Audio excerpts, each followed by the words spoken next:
ফ্রিজে থেকে যাওয়া অল্প একটু চিকেন দিয়ে রাত্রিতে সকলের জন্য বানিয়ে নিয়েছি একটু ঝরঝরে চিকেন রাইস। যেহেতু রাত্রে ডিনারের জন্য বানিয়েছিলাম, রাইসটা কিন্তু তৈরি করেছিলাম একদম লাইটভাবে।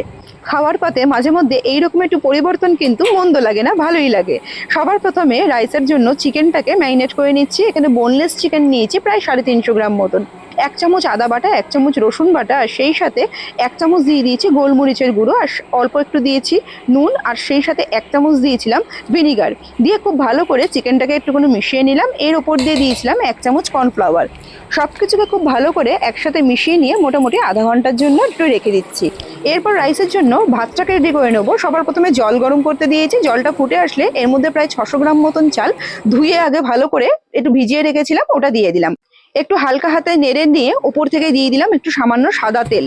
তাহলে কিন্তু ভাতটা খুব সুন্দর ঝরঝরে হবে। ওইদিকে রাইসটা রেডি হতে থাক, অন্যদিকে আমি যে সবজিগুলো লাগবে সেগুলোকে একটুখানি কেটে নিই। রাইসে এখানে একটা ক্যাপসিকাম ব্যবহার করেছিলাম, একটু লম্বা লম্বা করে কেটে নিলাম। অল্প একটুখানি বাঁধাকপি দিয়েছিলাম কুচিয়ে, আর সেই সাথে দিয়েছি অল্প একটুখানি গাজর। গাজরটাকে আমি এখানে ডুমো ডুমো করে কেটে নিয়েছি।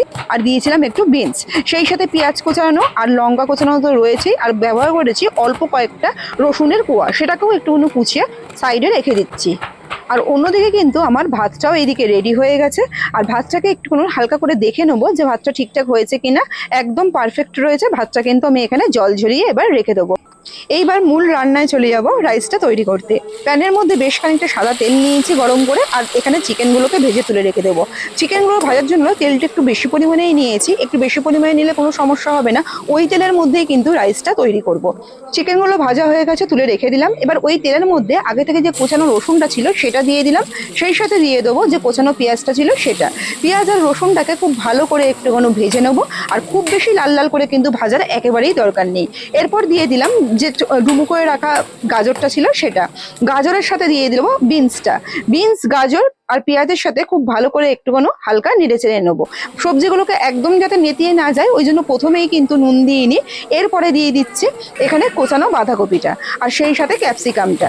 সব কটা সবজিকে খুব ভালো করে একটু নেড়ে ছেড়ে 2-3 মিনিটের জন্য একটুখানি ফ্রাই করে নেবো। এরপর এর মধ্যে দিয়ে দিলাম কোচানো লঙ্কা কুচি। সবজিগুলোকে ঠিক যতটুকু ফ্রাই করতে চাইছি হয়ে গেছে। এরপর এর মধ্যে নুন আর গোলমরিচ দিয়ে খুব ভালো করে মিশিয়ে নেব।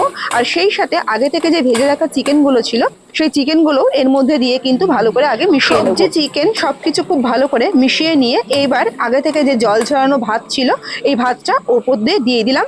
আর সেই সাথে ভাতের ওপর দিয়ে দেবো একটুখানি 1 চামচ মতন গোলমরিচের গুঁড়ো, আর দিয়েছি 1 চামচ মতন রাইসের মশলা। গোলমরিচের গুঁড়ো সব কিছু ভাত আর সবজির সাথে খুব ভালো করে মিশিয়ে নিলাম। ওপর থেকে এবার দিয়ে দেবো পরিমাণ মতন নুন, সেই সাথে 1 চামচ মতন ভিনিগার, আর 2 চামচ দিয়েছি এখানে সয়া সস, একটু সুন্দর কালারের জন্য। আর দেখতে যাতে একদম পুরো দোকানের মতন হয়। খুব ভালো করে সব কিছু মিশিয়ে নিলেই কিন্তু চিকেন রাইস একদম রেডি। দেখতে আর খেতে একদম কিন্তু হুবহু দোকানের মতন হবে।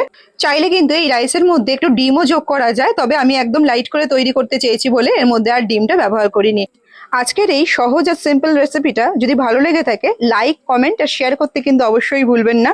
আর সেই সাথে রেসিপিটা যদি ফেসবুক থেকে দেখে থাকেন আমার পেজটা একটু ফলো করে নেওয়ার অনুরোধ রইল। আর যদি রেসিপিটা ইউটিউব থেকে দেখে থাকেন তাহলে আমার চ্যানেলটা একটু সাবস্ক্রাইব করে নেওয়ার অনুরোধ রইল। দেখা হচ্ছে নেক্সট রেসিপিতে। ধন্যবাদ।